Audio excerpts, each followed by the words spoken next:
Bonjour à tous et bienvenue à cette webconférence. Je suis Ladislas Cassin, courtier chez AU Group. Une webconférence que nous avons intitulée La réponse de l'Europe face à l'accélération des tensions entre la Chine et les États-Unis.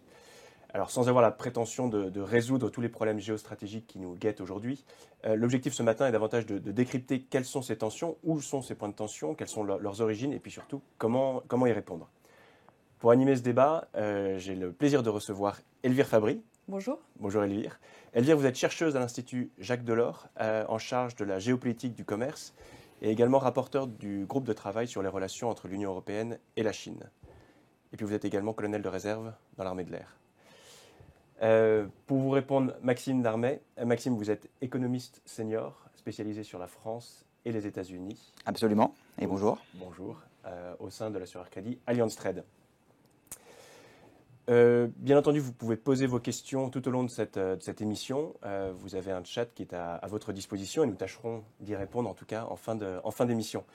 La réponse de l'Europe face à l'accélération des tensions entre la Chine et les États-Unis. Donc vous l'aurez compris, trois acteurs majeurs, trois belligérants. Quelques chiffres simplement pour resituer qui ils sont. États-Unis, Chine, Europe, à eux trois, ils représentent un peu plus de 50% du PIB mondial, une répartition entre 16 et 17% chacun.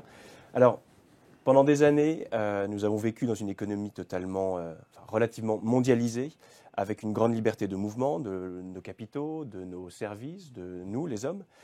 Mais le constat que vous faites aujourd'hui, c'est qu'il y a un durcissement, tant du côté américain que du côté chinois, avec davantage de mesures protectionnistes, parfois même coercitives, vis-à-vis de ces différents blocs.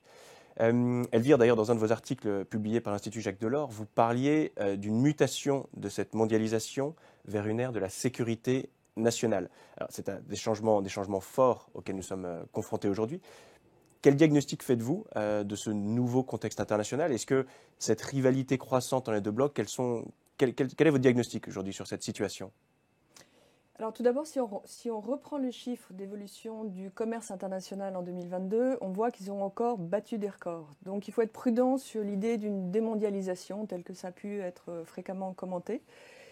Simplement, ce que l'on voit, quand on prend les sondages qui ont été faits par la Chambre de commerce américaine en Chine, la Chambre de commerce de l'Union européenne en Chine, c'est qu'en 2021, les entreprises planifiaient un effort de diversification, mais elles n'engageaient pas encore leur stratégie, et qu'elles sont passées en 2022 déjà à une accélération de la mise en œuvre de ces stratégies. Et évidemment, ça correspond à la perception d'un contexte international beaucoup plus compliqué, où les préoccupations géopolitiques interfèrent avec les stratégies propres des entreprises. Et là, ce que l'on voit, c'est notamment en 2022 une accélération de cette confrontation entre États-Unis et Chine. On se souvient, Trump avait une obsession qui était de réduire le déficit commercial américain. Avec Biden, en 2022, la donne est très différente parce qu'il est resté aligné sur la stratégie américaine. En revanche, le contexte de la guerre en Ukraine, l'affichage de cet axe stratégique entre Russie et Chine incite les États-Unis à rentrer dans une logique, à accélérer une logique d'affrontement avec la Chine, essayer de déconnecter la Chine de l'accès aux technologies américaines, freiner la course vers le leadership technologique qui est l'objectif affiché déjà par la Chine. Il faut se souvenir que ce n'est pas nouveau, c'est affiché depuis 2015. Oui, c'est historique finalement.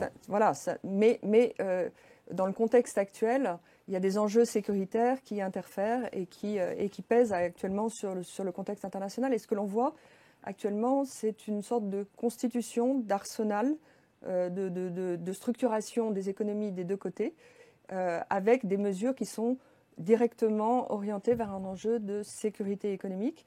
Et on a un jeu de miroir entre ces deux systèmes. C'est-à-dire qu'on voit la façon dont les États-Unis disposent d'une liste sur laquelle ils mentionnent les entreprises vers lesquelles les restrictions aux exportations sont appliquées.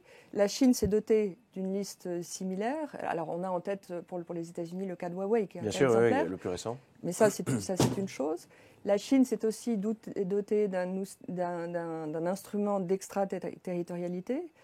Comme les États-Unis, elle a entrepris de nettoyer ses infrastructures d'information et de communication de l'utilisation de technologies étrangères. Alors, pour les États-Unis, c'est d'abord de technologie chinoise. Et c'est cette constitution progressive de ces deux arsenaux qui est évidemment préoccupante, d'autant plus que les États-Unis ont pris cette mesure très agressive au mois d'octobre dernier d'empêcher l'accès des entreprises chinoises aux semi-conducteurs américains, au savoir-faire même, pour essayer de ralentir cette course technologique. Et qu'on voit déjà que la Chine, ne serait-ce que par la mesure qu'elle a prise début janvier d'appliquer des licences sur les exportations des plaquettes des panneaux solaires, secteur dans lequel elle est véritablement en position de monopole, elle pourrait elle-même être en disposition d'appliquer des mesures de coercition économique, d'appliquer des restrictions sur des exportations. Et c'est là où, évidemment, il y a une préoccupation très spécifique qui se porte sur nos dépendances excessives à certaines importations venant de Chine. Et puis tout ça intervient dans un contexte où l'enjeu de cette confrontation se concentre sur la transition verte et la transition digitale. Maxime, vous voulez ajouter un mot sur ce constat? Non, effectivement, c'est un constat un panorama assez large et clair de Elvire. Je voudrais juste revenir quelques points sur les nouvelles politiques mises en œuvre aux États-Unis qui maintenant s'accélèrent avec l'administration Biden. Elvire l'a mentionné, depuis Trump, le protectionnisme est revenu au goût du jour, donc en 2018. Oui. Essentiellement par une hausse des tarifs douaniers. Donc ça, c'était la stratégie Trump, un petit peu facile, on va dire, d'augmenter les droits de douane sur les produits chinois importés. Et là, on a l'administration donc démocrate Biden, au grand dam des Européens, qui est, on peut le dire quelque part, encore plus protectionniste que l'administration Trump, puisque maintenant, ils vont carrément accélérer les dépenses de politique industrielle. La politique industrielle, c'est une politique essentielle dans l'arsenal du protectionnisme. On peut illustrer, je crois qu'il y a un slide qui s'affiche à l'écran et qui vous montre les dépenses de politique industrielle donc dans les principales économies. En pourcentage du PIB, vous voyez que la Chine est largement devant, à près de 2%, et qu'il y a 2% de son PIB consacré aux politiques industrielles. Quand je dis politique industrielle, c'est essentiellement des subventions aux entreprises stratégiques, et crédits d'impôt, incitations fiscales, ce genre de choses. Et on voit que les États-Unis, qui jusqu'à présent consacraient environ 0,4% de leur PIB aux dépenses de politique industrielle, suivant les prévisions de l'Institut SIC, je me permets de les citer, dès 2023, donc cette année, on va quasiment doubler le poids en pourcentage du PIB. On va passer à près de 0,7, donc de 0,4 à 0,7, ce qui est énorme, à 0,3 points de PIB, 75 milliards des Américains. Et pourquoi et comment ils font ça? Essentiellement, Elvire l'a aussi mentionné. Premier point sur les semi-conducteurs, industrie très stratégique. L'administration Biden a passé une loi, il s'appelle CHIPS, le CHIPS Act, donc des aides massives pour les chaînes de valeur dans les semi-conducteurs. Les Américains sont très bons, notamment dans la conception. C'est un peu les leaders dans le domaine. Conception, mais pas assemblage, c'est bien cela? Plutôt conception, effectivement. Mais s'ils veulent le faire, ils pourraient maîtriser toutes les chaînes de valeur. Ils sont vraiment à la pointe. Et deuxièmement, on va peut-être en reparler, le fameux IRA, Inflation Reduction Act. Donc c'est un plan qui vise en fait à augmenter, on va dire, les dépenses d'investissement dans la transition verte. Les États-Unis rattrapent un petit peu l'Europe et la Chine, et donc ça passe également, notamment par des incitations fiscales, des subventions. Par exemple, un chiffre sur les véhicules électriques. Quand vous allez acheter un véhicule électrique aux États-Unis, vous aurez en moyenne 7 000 $ de subventions si vous achetez un véhicule électrique assemblé sur le territoire américain ou Mexique, Canada également. Ce qui est plus récent côté américain et Chine, justement, cette volonté de donner un peu de green dans leur politique de protectionnisme et de relance. La politique industrielle et le protectionnisme, vous avez raison, Ladislas, passent par les technologies vertes maintenant. Beaucoup. C'est un petit peu... on a compris que ce sont les technologies d'avenir. Semi-conducteurs, je dirais, technologies vertes, biotechnologie et agriculture sont vraiment les 4 gros secteurs à surveiller aujourd'hui et demain, puisque ce sont les secteurs identifiés comme stratégiques. Un dernier point là-dessus, sur le slide suivant, qui vous montre les dépenses, c'est assez concret, les dépenses de subvention de la Chine sur certains secteurs. Donc là, vous avez une panoplie de secteurs. Et les petits points bleus vous montrent en pourcentage des profits, donc des profits de chaque secteur, combien les Chinois y versent. Et là, c'est ce qu'on vient de vous dire, sans surprise, vous avez transport automobile et tout ce qui est technologie hardware et services software, qui sont les principaux secteurs arrosés, subventionnés en Chine. Ce que l'on voit, c'est qu'aujourd'hui, on est en train de passer avec cette course vers l'engagement vers la transition verte, les technologies vertes, et également, il y a tout le secteur digital dont on parle un peu moins. C'est que c'est à la fois de nouveaux marchés qui sont en train de se développer et qu'il y a un enjeu à ne pas dépendre des importations de technologies, à être en capacité non seulement de produire pour ses besoins nationaux, et j'ai envie de dire pour nous, Européens, mais également pouvoir approvisionner un marché mondial. Donc ça présente des enjeux très différents, enfin très nouveaux pour les Européens, alors qu'on était les premiers leaders à défendre des engagements vers des objectifs zéro carbone. C'est un bon signal que les Américains se soient engagés dans cette direction. Et maintenant, ce que ça veut dire, c'est que l'accès aussi à certaines ressources de matières premières essentielles à la fabrication de ces technologies va devenir beaucoup plus compliqué. Et ce que l'on voit, c'est notamment, ce qu'il faut anticiper, c'est la pression très forte qu'il va y avoir sur la demande pour l'accès à ces matières premières qui sont stratégiques. Exactement. Et lorsque l'on voit les projections qui sont faites entre 2020 et 2040, il suffit que vous regardez sur cette slide simplement ce qui concerne 4 principaux composants des batteries électriques pour les véhicules électriques, qui va être un grand marché en pleine explosion.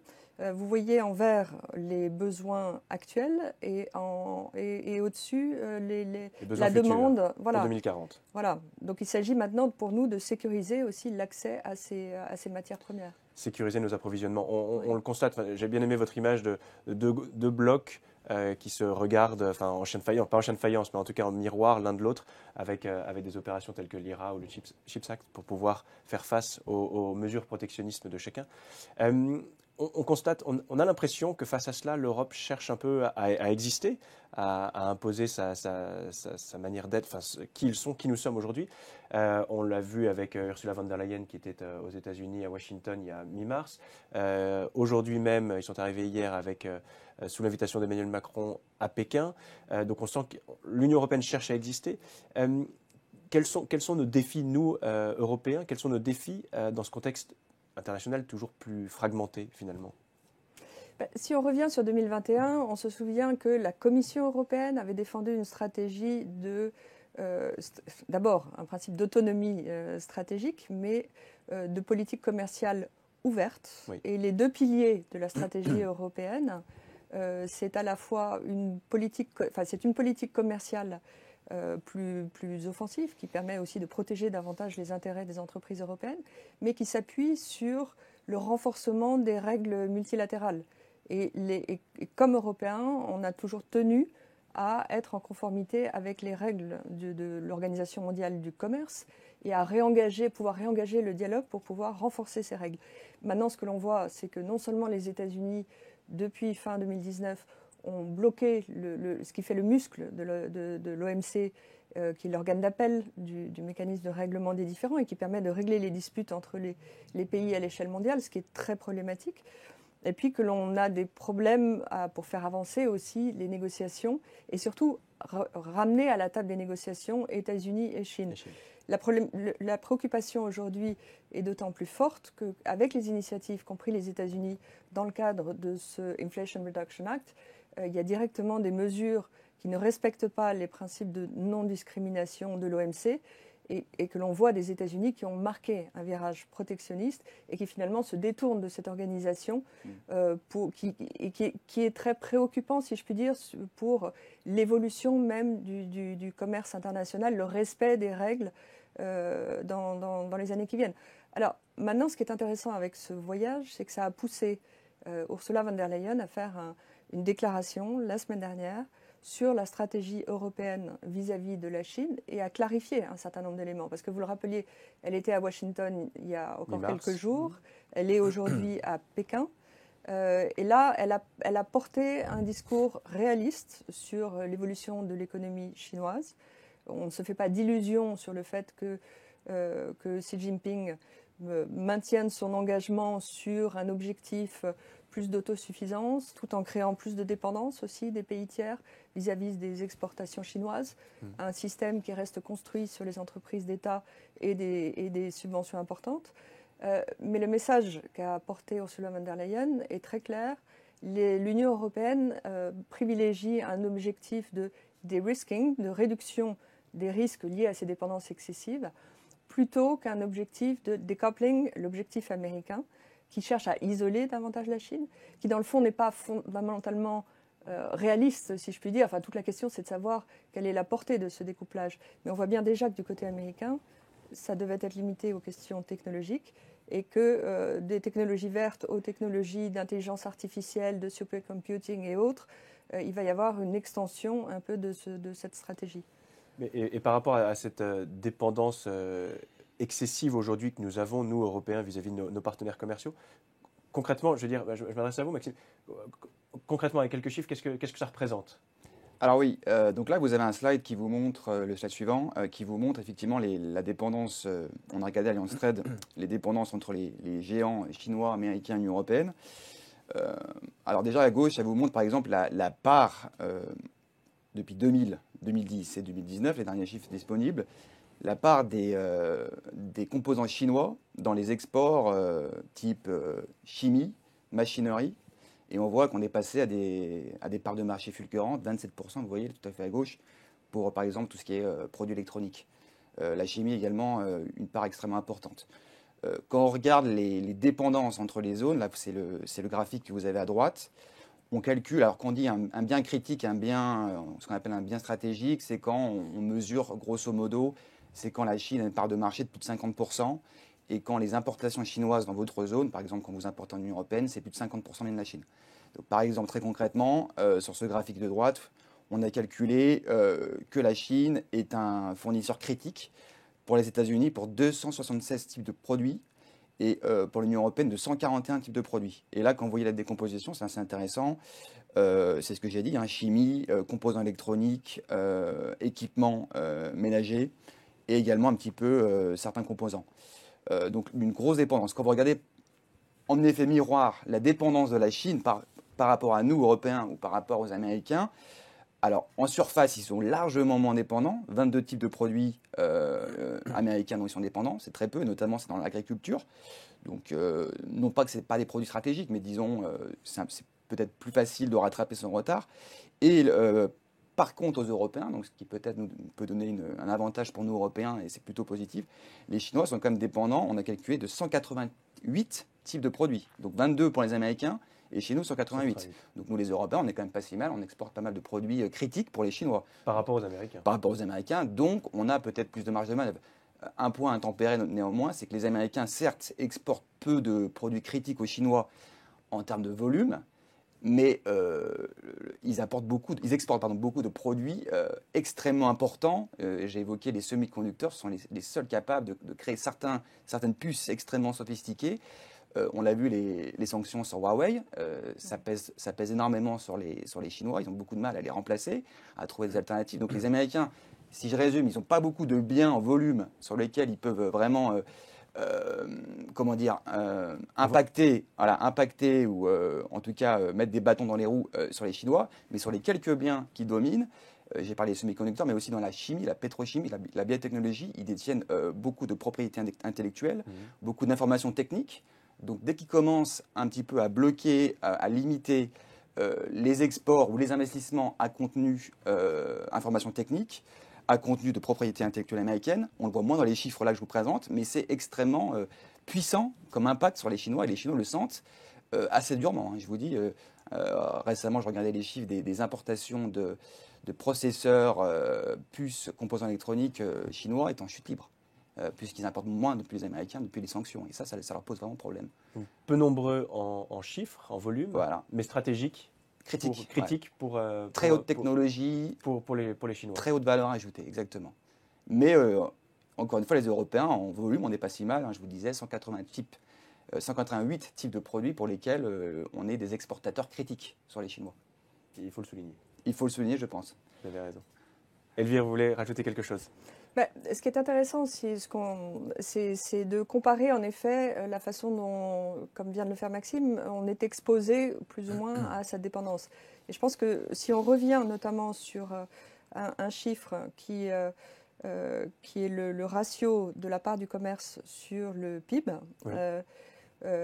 l'Union européenne est dans une position bien différente par rapport aux États-Unis. Elle est beaucoup plus engagée dans le commerce international. Vous le voyez en haut, l'Union européenne apparaît et la Chine est déjà beaucoup plus proche du ratio de l'Union européenne. Les États-Unis sont bien en dessous.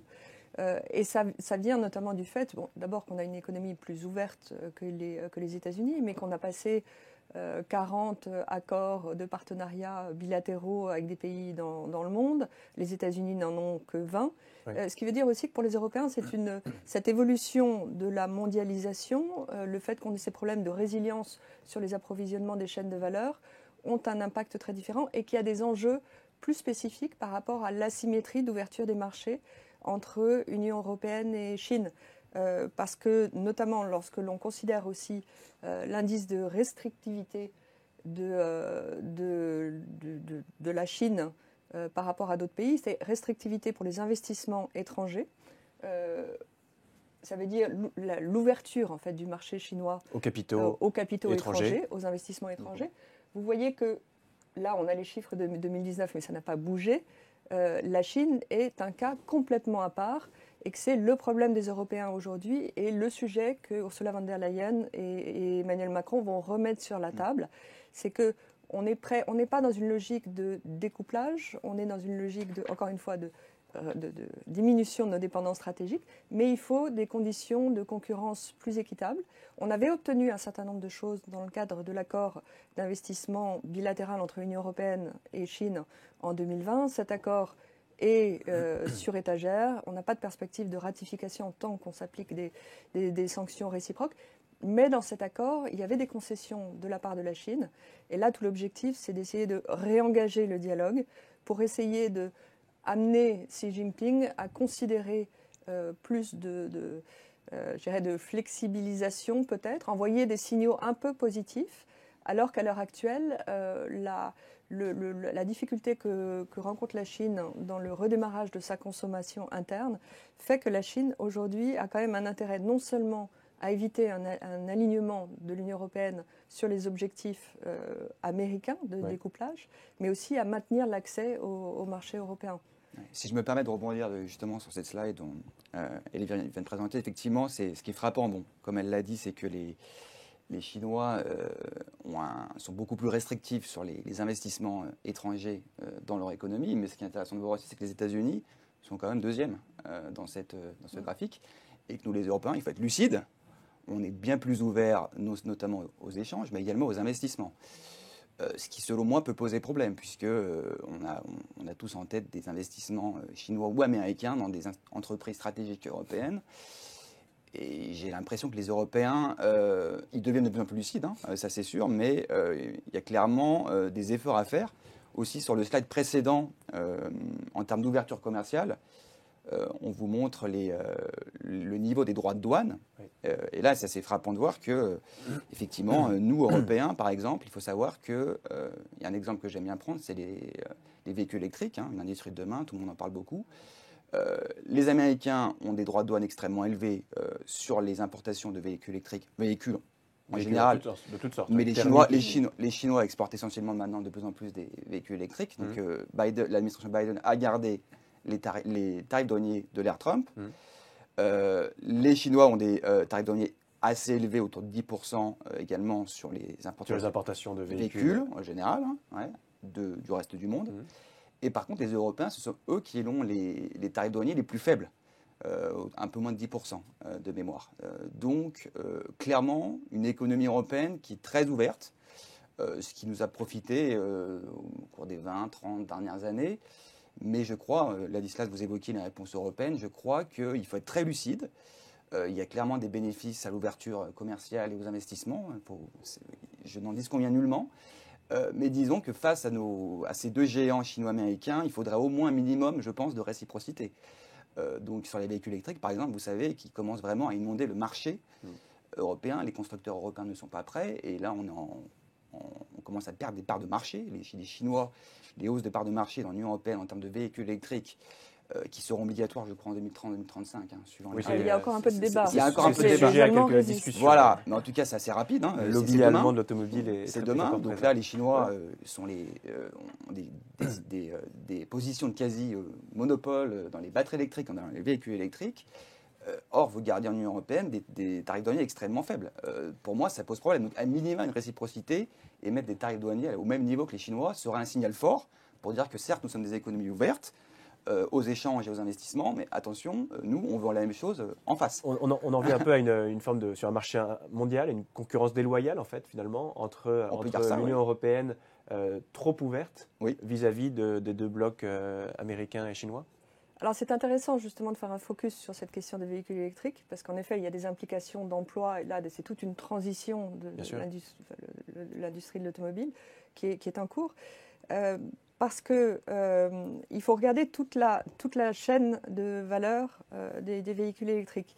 Si vous reprenez là ce que vous avez sous les yeux, vous voyez d'abord qu'on n'a pas forcément une dépendance très forte aux capacités qu'a la Chine d'extraction de ces minerais stratégiques pour la composition des batteries électriques. En revanche, la capacité de raffinage de la Chine est colossale. Elle est quasiment en position de monopole à l'échelle mondiale, puisqu'on atteint des chiffres qui dépassent les 60-75%, et même pour les terres rares, c'est 90%. Et qu'elle a développé une capacité de production des batteries qui est là aussi très, très forte. Et donc, elle est très compétitive dans le secteur pour exporter maintenant ces véhicules électriques. Ce que ça signifie aussi, c'est qu'on est encore à un moment de dépendance très forte et que le dosage que l'on peut faire de rétablissement de tarifs douaniers sur les importations de véhicules électriques chinois pourrait aussi susciter des mesures de restriction aux exportations chinoises sur ces composants dont on a besoin. Donc on va y venir là dans la discussion, mais sur les initiatives aussi qui sont prises au niveau européen pour sortir de cette dépendance excessive. C'est exactement ça, c'est limiter notre dépendance économique et puis gagner en indépendance pour éviter que l'Union européenne soit victime finalement de restrictions aux exportations de la part de nos partenaires commerciaux. Justement, Elvire, concrètement, est-ce que l'Union européenne mène véritablement une politique pour pouvoir acquérir cette indépendance vis-à-vis de ses partenaires commerciaux ? Alors d'abord, il y a tout ce qui est fait sur le volet politique commerciale. Et là, je dirais que ça n'est pas un rebond soudain, une prise de conscience soudaine, c'est qu'à partir du moment où on avait du mal à ramener États-Unis et Chine pour renforcer notamment les règles de l'OMC, notamment sur l'utilisation des subventions, de subventions excessives, les Européens ont entrepris déjà dès 2020 de se doter d'outils qui leur permettaient de défendre de manière autonome, unilatérale, les intérêts des entreprises européennes sur le marché intérieur. Donc c'est ce qu'on appelle tous les instruments de défense commerciale autonome. Derrière le renforcement du contrôle sur les investissements étrangers au sein du marché intérieur, il y a maintenant un outil de contrôle des subventions étrangères, c'est-à-dire qu'on s'intéresse à la source aussi des investissements qui peuvent être faits sur le marché intérieur. Il y a un instrument de réciprocité dans l'ouverture des marchés publics, non pas pour restreindre, limiter l'attractivité du marché européen en mettant des barrières, mais pour s'en servir comme levier pour obtenir des pays tiers qui ouvrent aussi davantage leur marché public, parce que c'est un levier important de développement. Alors évidemment, toute la question qu'on se pose, c'est on voit bien que vis-à-vis d'un pays de taille moyenne, une économie moyenne, le poids du marché public est important. Avec la Chine, comment est-ce qu'on va s'en servir ? Quel va être véritablement le levier ? C'est toute la question. Et puis, il y a maintenant un instrument anti-coercition qui est décisif, parce que là, je dirais que c'est peut-être le plus intéressant, le plus important, qui est un outil de dissuasion, mais qui doit permettre aussi d'engager tout le poids du marché unique, parce que si l'on identifie un risque de coercition économique, comme on les voit se multiplier, on pourrait utiliser toute une série de mesures, y compris de restrictions de l'accès au marché public, de barrières, de nouveaux tarifs douaniers. Et là, à nouveau, Ursula von der Leyen est revenue sur cette question la semaine dernière en disant maintenant on dispose de cet arsenal d'instruments. Il va falloir voir aussi comment on les utilise, comment on les coordonne. Il faut tout le poids politique des 27 pour être ferme sur ces questions-là et puis pouvoir justement être en position d'autant plus de force pour insister sur des enjeux d'ouverture du marché chinois. d'autant que les objectifs de production en Europe sont conséquents aujourd'hui. Est-ce que vous, Maxime, vous avez des chiffres à nouveau à nous apporter sur alors ces non, volumes-là? sur les réponses européennes, effectivement, il y a une prise de conscience, donc je suis tout à fait d'accord avec ça, une accélération récemment avec la Commission européenne, donc ça va plutôt dans le bon sens. Alors ils ont annoncé récemment un plan, un Green Deal, comme ils appellent ça, au niveau de la Commission européenne. Qu'est-ce que c'est que ce Green Deal? En gros, ils veulent augmenter l'investissement privé dans les industries faible carbone, les industries vertes. Donc encore une réponse de l'IRA américain dont je vous parlais. Oui, c'est ça, ça vient directement en confrontation avec l'IRA. Exactement, décidément, les technologies vertes sont vraiment un secteur ultra stratégique et de plus en plus, donc à suivre de près. Donc ils ont annoncé ce plan. Alors en gros, il y a deux blocs. Ils veulent simplifier le cadre réglementaire, je dirais, c'est-à-dire accélérer la mise en œuvre des projets. Vous savez qu'en Europe, dans beaucoup d'États, il y a beaucoup de bureaucratie notamment. Beaucoup de chefs d'entreprise s'en plaignent. Donc ça, c'est le premier volet, le cadre réglementaire, donc une simplification pour accélérer tous ces projets, ces investissements dans les industries vertes. Et le deuxième volet, le deuxième bloc, c'est une relaxation. Alors là, c'est un peu plus sujet à controverse, c'est une relaxation des aides d'État. Donc ils veulent, au niveau de chaque État membre, s'il le souhaite, il pourra mettre un peu plus de subventions, de crédits d'impôt, ce genre d'instruments pour aider ces industries vertes. Pourquoi c'est un peu plus sujet à controverse? Puisque, comme vous le savez, nous, l'Union européenne, on n'a pas tous les mêmes capacités budgétaires. Si vous êtes italien, vous allez dire votre voisin allemand, il a beaucoup plus de marge de manœuvre pour aider ses propres industries. On a vu d'ailleurs les sortes de tensions qui sont apparues depuis la crise énergétique, puisque les Allemands mettent beaucoup d'argent pour aider leur industrie. Leurs fleurons. Leurs fleurons, exactement. Et quand vous êtes pays du Sud notamment, vous avez beaucoup moins de marge de manœuvre, puisque les niveaux d'endettement, comme vous le savez sans doute, en Italie, même en France, sont beaucoup plus élevés. Donc il y a des tensions entre... La Commission essaie de trouver une sorte de compromis entre... laisser des marges de manœuvre aux États membres qui sont peut-être les mieux placés pour aider leur propre industrie. On peut les comprendre, hein. On veut préserver les emplois, on veut préserver les industries stratégiques. On peut tout à fait comprendre qu'au niveau national, on souhaite garder une autonomie, mais en même temps, ça pose des problèmes sur le marché commun et sur la concurrence entre États membres et entre entreprises, puisqu'encore une fois, des États ont plus de marge de manœuvre budgétaire pour aider leurs industries que les autres. Alors c'est en partie compensé.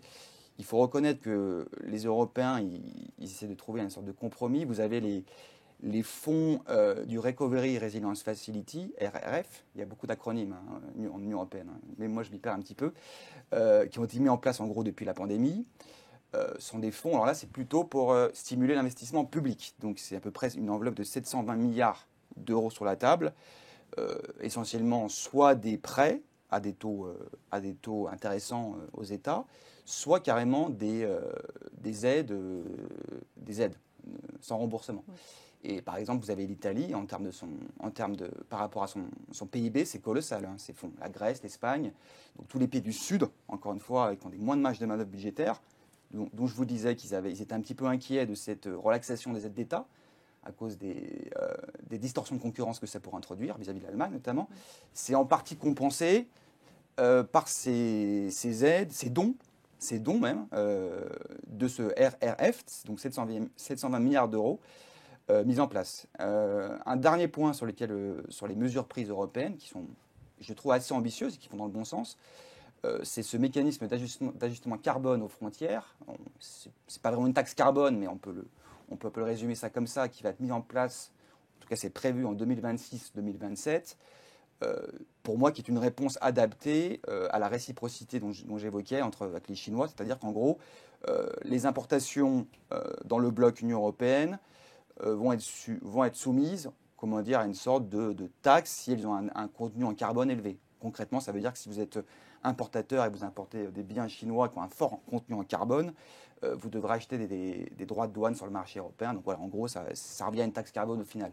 Donc des mesures assez concrètes mises en œuvre par les Européens, donc le Green Deal, donc le plan vert, les fonds de résilience, là c'est plutôt sur les investissements publics et des États, 720 milliards d'euros sur la table, et taxe carbone, et Elvire l'a évoqué aussi, un durcissement, une régulation des investissements étrangers plus forte.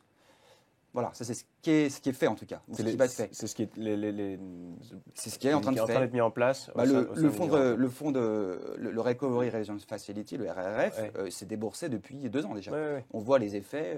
Et on commence à en sentir les effets. On commence à sentir les effets. Et c'est pas juste sur les technologies vertes. Hein. Ce RRF, je crois que l'enveloppe, à peu près 1/3 ou 1/4 était de technologie verte, mais le reste, c'est du digital, c'est de la formation, c'est du réseau. Réseau électrique, par exemple, c'est ce genre de choses donc, qui permettent d'augmenter le potentiel de croissance. Donc, ce sont des investissements plutôt bien choisis. En plus, la Commission européenne suit de près le déboursement, s'assure que les fonds sont bien dépensés là où il faut. Donc, clairement, une ambition marquée et qui fonctionne plutôt bien pour l'instant. Et je prends souvent l'exemple de l'Italie, mais l'Italie s'en sort pas si mal depuis la pandémie. Et c'est en partie grâce à ces forts investissements européens dans son économie qui permettent un peu de propulser l'économie italienne et voilà, qui montre des performances plutôt bonnes, on va dire, en tout cas relativement à son histoire récente de son économie. Elvire, vous vouliez réagir?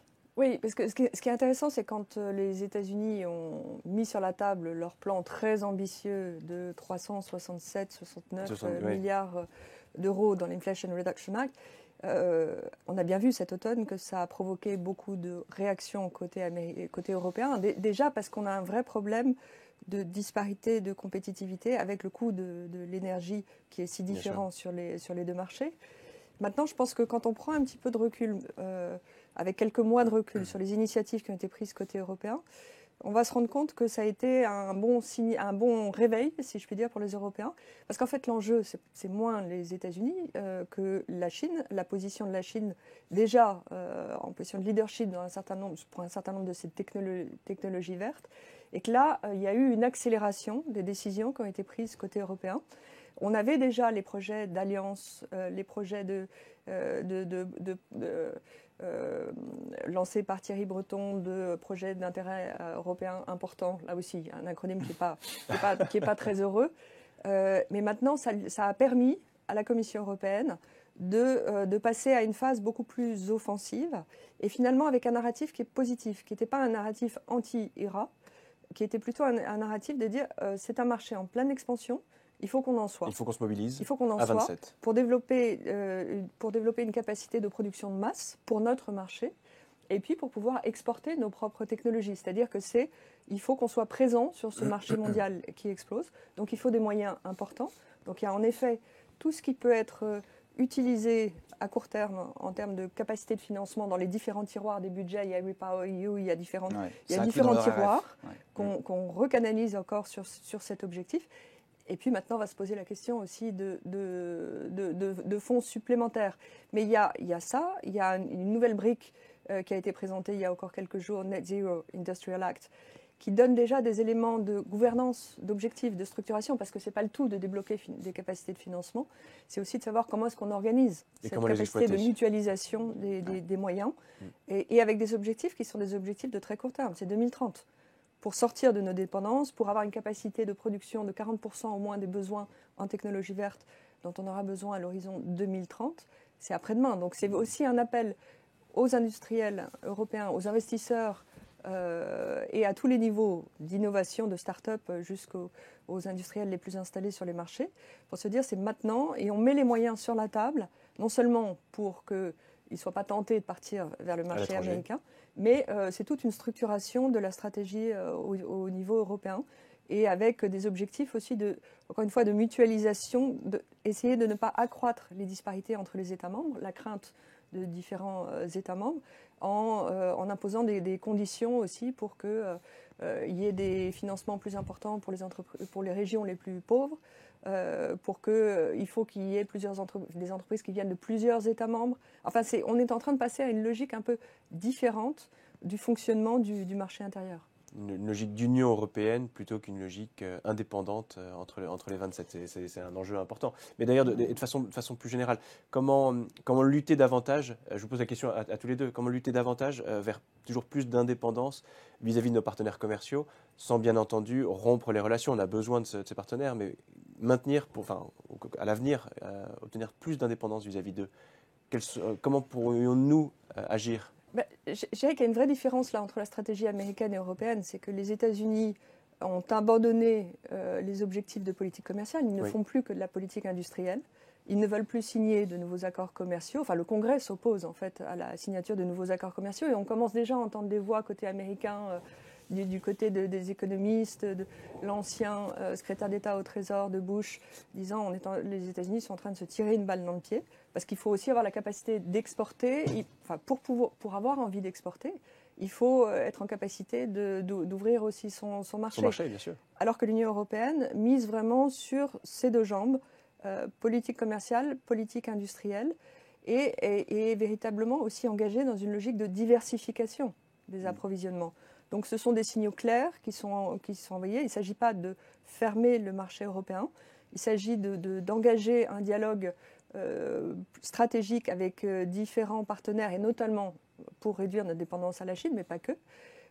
Et là, il y a une préoccupation, si je peux dire, un peu spécifique vis-à-vis des pays du Sud, des dynamiques actuelles, où on commence aussi à entendre monter un peu une préoccupation vis-à-vis de ce qui apparaît comme côté européen, mais pas que, aussi américain, mais côté européen, comme une forme d'impérialisme réglementaire, impérialisme vert, parce que là, on a évoqué le mécanisme d'ajustement carbone aux frontières, mais il y a les réglementations sur la déforestation, il y a tous les standards environnementaux, sociaux que l'on impose finalement, que l'on enfin, qu'on impose essaye à travers d'imposer. dans nos négociations bilatérales, et avec un peu un discours qui devient plus défensif de la part de ces pays du Sud, qui est évidemment harangué par la Chine, qui entend un peu prendre le leadership de ce groupe, et qui est une question qu'il faut considérer sérieusement, parce qu'on voit aussi des dynamiques d'intégration entre les pays du Sud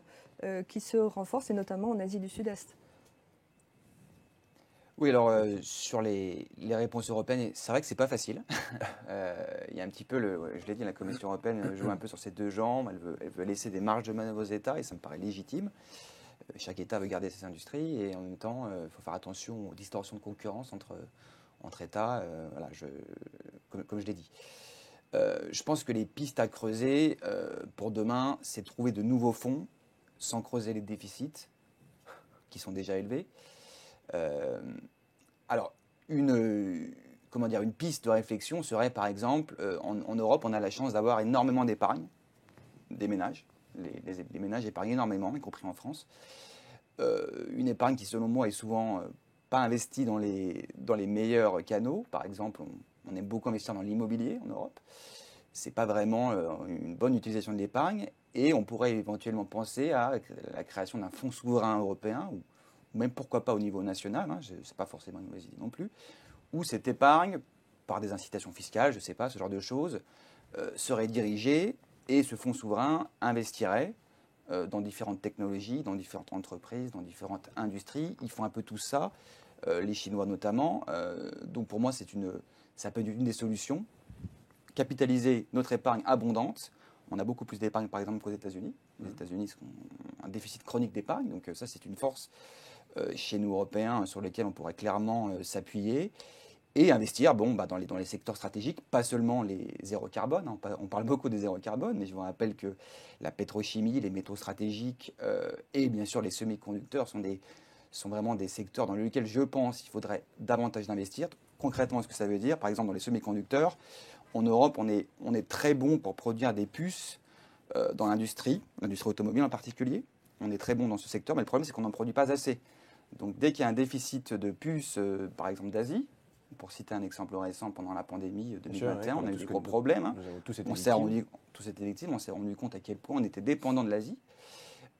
Mais c'est dommage, puisqu'on sait produire ces puces, notamment dans l'automobile. Donc il faudrait, je pense, augmenter nos productions, nos capacités de production dans ce genre d'industrie. On sait déjà les faire, pour ne plus être dépendant, en tout cas moins dépendant de l'Asie, par exemple. Et ensuite, un petit peu de façon opportune, stratégique, regarder un petit peu les secteurs de demain qui montent. L'intelligence artificielle, par exemple. Les produits d'intelligence artificielle, ça contient plein de puces sophistiquées, donc clairement des secteurs à viser. Et ce fonds souverain européen pourrait servir à ça, par exemple. Un deuxième point, je pense qu'il faudrait poursuivre sur la simplification de la bureaucratie, des régimes d'aide qui restent compliqués en Europe. Tout le monde s'en plaint, je l'ai dit, mais je le répète, c'est vraiment sur le terrain, c'est ce qu'on entend quand vous parlez à des entreprises, des PME. Ils vous disent que c'est incroyable le nombre de normes, de contraintes qu'on a par rapport à nos concurrents. Donc je pense qu'il y a beaucoup de progrès encore à faire. Et enfin, je crois que je l'évoquais au début de l'intervention, je pense qu'il faut établir une politique de réciprocité sur les droits de douane. J'ai évoqué les véhicules électriques. Ce n'est pas normal que les Chinois nous mettent des droits de douane plus importants que nous, on leur met sur les véhicules. Ça me paraît comme... Cette fameuse concurrence déloyale. Voilà.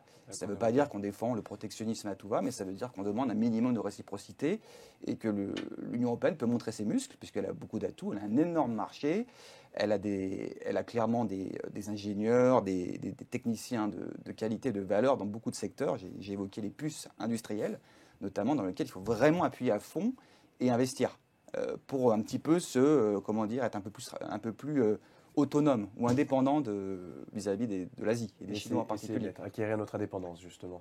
Ça me semble une priorité. Et ce pacte vert européen, est-ce qu'à vos yeux, il est à la hauteur face aux mesures qui sont prises tant en Chine qu'aux États-Unis avec l'IRA, par exemple? Il va dans la bonne direction. Il va dans la bonne direction. Il est comme son nom l'indique, il est centré sur les industries vertes, renouvelables. Alors, c'est compliqué de rattraper notre retard sur les Chinois, par exemple, dans les batteries. Je crois qu'ils ont une position de quasi-monopole. Est-ce qu'il faut vraiment investir dans ces domaines ou viser d'autres secteurs?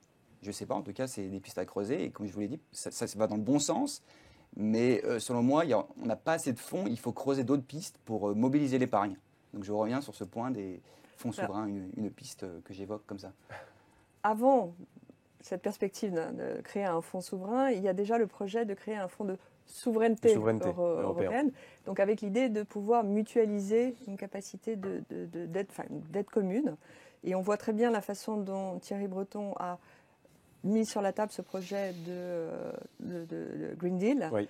Tout en pensant déjà aux objectifs d'augmentation d'enveloppe d'investissement.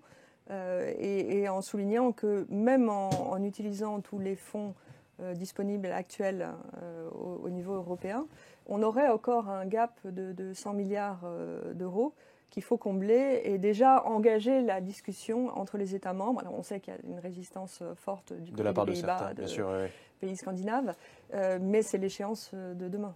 D'accord. Je vous laisse la parole, Elvire, parce que nous avons une question justement par rapport à une référence que vous faisiez au début de cette émission. On nous demande, question de l'auditoire, quels sont les pays qui fournissent justement ces matières premières dédiées aux composants des batteries de véhicules et autres, des batteries de nos téléphones, etc. Donc on parle des 4 matériaux premiers, donc le lithium, graphite, cobalt et nickel. Ouais. Quels sont les pays, quels sont les premiers producteurs, extracteurs j'entends, hein? Alors, encore une fois, il y a l'extraction et le raffinage, oui. Le traitement. Alors, pour certains de ces minerais, ils sont très concentrés.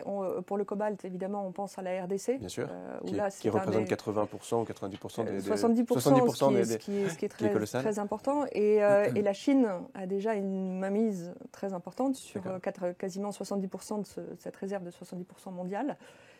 Donc, il faut se donner l'occasion, il faut se donner la possibilité d'avoir un meilleur accès à ces réserves. Et c'est notamment l'objectif, par exemple, de l'accord signé entre l'Union européenne et le Chili, parce que là, pour le coup, le Chili a une énorme réserve pour le lithium, oui. Avec également des entreprises chinoises qui ont déjà passé de longue date pas mal d'accords commerciaux. Mais il s'agit de sécuriser des conditions de non-discrimination vis-à-vis des entreprises européennes qui pourraient s'installer. Et puis, il y a des accords aussi commerciaux qui ne sont pas des accords commerciaux, mais qui sont des accords ad hoc qu'on est en train de signer au niveau européen, comme avec le Kazakhstan, la Namibie, et qui sont vraiment ciblés sur cette question, soit d'accès à des minerais stratégiques, soit de développement d'hydrogène propre. Mais c'est une logique de partenariat stratégique spécifique centré sur les minerais stratégiques qui est en train d'être développé. On a signé un accord avec le Canada qui a beaucoup de ressources minérales auxquelles on souhaiterait pouvoir avoir accès. L'accord avec l'Australie aussi. L'Australie est une autre réserve importante de minerais et actuellement notre principal importateur de lithium. Simplement, on voit que puisqu'on a besoin d'augmenter ses capacités, on regarde de plus près le Chili. En fait, on a une cartographie selon les minerais qui est très variable. Et puis, il y a encore un enjeu supplémentaire qui est de voir ce que l'on peut quand même réexploiter. Chez nous, oui, dans l'Union européenne, dans l'Union européenne. En France, il y a des projets importants qui sont en cours. Mais je dirais qu'il y a l'enjeu de l'extraction et il y a l'enjeu beaucoup plus compliqué du raffinage. Oui. Parce que là, comme je le disais tout à l'heure, la capacité de raffinage de la Chine est finalement en position de monopole et que l'on a actuellement des procédés qui sont encore des procédés très polluants. Donc il y a un enjeu d'acceptabilité sociale et qu'il faut préparer là aussi l'opinion publique, en fait réconcilier, si je puis dire, les aspirations à accélérer la lutte contre le changement climatique avec le besoin aussi d'accepter la réouverture de mines et l'installation d'usines de raffinage sur le territoire européen et que les deux sont nécessaires. On arrive au terme de cette émission. Une dernière question. Vous avez, Elvire, évoqué cette notion de découplage, découpling et de de-risking. Je m'adresse à tous les deux. Est-ce que c'est une opportunité ou un risque nouveau pour nos entreprises européennes, Maxime ? C'est plutôt un risque, hein. Ça va surprendre personne que je vous dise ça. Après, vous avez toujours des opportunités que vous pouvez exploiter dans les périodes d'incertitude. Juste un point sur cet effet de découplage entre les deux zones États-Unis-Chine. Alors, selon moi, la Chine s'oriente vers je l'ai montré, des politiques industrielles de plus en plus ambitieuses. Ils arrosent un petit peu leur industrie. Ils se sont rendus compte que ce n'est pas forcément le plus efficace. Oui. Ils ont récemment, par exemple, leur subvention pour les semi-conducteurs. Ils avaient un petit peu distribué à tout le monde, y compris des petites entreprises. Ils se sont rendus compte qu'il n'y avait aucun effet ou très peu d'effet. Donc, ils sont en train de réorienter l'épargne. Donc, pour moi, la Chine n'est pas forcément engagée dans des politiques très efficaces et va très certainement devenir une économie moins efficace en termes de productivité, mais plus résiliente. C'est pas forcément compatible. Donc ils vont devoir se passer des technologies occidentales, américaines notamment. Ça va prendre beaucoup de temps et je suis pas sûr qu'à moyen terme ils auront la capacité d'avoir autant de qualité. Mais en revanche, ils vont être plus résilients. Ce que ça veut dire, par exemple, c'est qu'on peut envisager une sorte de découplage du cycle économique et financier des deux zones. Là, je m'intéresse peut-être plus aux gens qui investissent en finance, peut-être, mais ça veut dire que, par exemple, quand le cycle américain est en hausse, le cycle chinois sera en baisse et inversement. C'est-à-dire que les cycles financiers seront un peu désynchronisés. Un jeu d'équilibre entre les deux blocs. Et il y a beaucoup de gens dans la finance qui se disent la Chine devient une sorte de un bon marché pour investir dans par exemple, les actions sur les marchés onshore chinois. Des études récentes ont montré qu'ils étaient de plus en plus décorrélés du cycle des marchés occidentaux. Donc, c'est des opportunités, vous évoquiez la Vislas, des opportunités, peut-être regarder du côté des cycles financiers qui se désynchronisent. Découplage. Oui. Pour les entreprises, ça veut d'abord dire s'engager dans une logique de diversification, donc c'est des coûts. Et quand est-ce qu'on actionne ou pas ces stocks investissements plus importants. Il y a aussi en effet le recours à des stocks plus importants. Je dirais qu'il y a un enjeu supplémentaire qui est quand même, pour les Européens en particulier, d'avoir accès à une demande extérieure. Donc c'est pour ça qu'évidemment, mesurer le degré d'engagement sur le marché chinois, c'est une question qui reste problématique. Et puis ce que l'on voit surtout, c'est quand même le risque que se développent des espaces réglementaires différents, avec éventuellement aussi des logiques d'exclusion. C'est-à-dire que si vous investissez sur tel marché, on ne vous donne plus accès à tel marché, la logique d'extraterritorialité. Et puis, le dernier élément, je voudrais mentionner rapidement, c'est l'enjeu aussi un peu d'un certain découplage sur les marchés financiers. Parce qu'on voit que la Chine est en train d'accélérer sa logique de dédollarisation, en signant maintenant des accords avec un certain nombre de partenaires dans sa monnaie, en yuan. Et puis que le petit signal que nous donnent là, les ministres des Finances de l'ASEAN récemment, encore il y a quelques jours, évoquant le fait pour leurs échanges commerciaux, ne plus utiliser le dollar, mais aussi l'euro, mais aussi le yen et la livre, et pour finalement se prémunir d'une logique de sanctions qui pourrait les concerner, nous amènerait à nous poser quand même un certain nombre déjà de questions sur ce que peut donner un petit peu ce découplage aussi financier qui ne va pas venir du jour au lendemain, qui est progressif, mais qui s'annonce. Oui, c'est plus de coûts, plus de risques dans les secteurs stratégiques, technologies vertes, les biotechnologies, équipements de laboratoire, ce genre de choses. Ça va devenir de plus en plus scruté par le département du Trésor américain. On peut envisager qu'ils vont peut-être couper l'accès au dollar pour les entreprises qui investissent, par exemple, en Chine, dans des secteurs stratégiques, pour les dissuader. Donc même nous, au niveau européen, on a beaucoup d'entreprises qui utilisent encore le dollar. Ça reste la monnaie même si Elvire évoque les pistes pour se passer du dollar, mais pour moi, à court terme, le dollar reste la monnaie clé si vous voulez investir. Vous ne pouvez pas y échapper. Donc, clairement, si vous êtes dans ces 4-5 secteurs stratégiques, du point de vue de l'entreprise, ça va devenir, disons qu'il y aura beaucoup de risques. Il faudra faire attention où vous investissez votre argent. Est-ce qu'il n'y a pas le Trésor américain derrière vous qui va, du jour au lendemain, vous priver de l'accès en dollars, ou qui va vous mettre des sanctions, ou qui va empêcher de commercer avec vos filiales? Donc clairement un environnement qui va être assez, contraignant. Contraignant, exactement. Donc, Maxime, vous appelez plutôt à la prudence, si je résume. En tout cas, la prudence sur ces secteurs stratégiques. Après, l'énormité du commerce mondial n'est pas impactée par ces sanctions. Il faut le rappeler, on échange des milliards l'équivalent de milliards de biens au niveau mondial et la majorité de ces biens ne sont pas du tout soumis aux sanctions. Ce ne sont pas des biens stratégiques.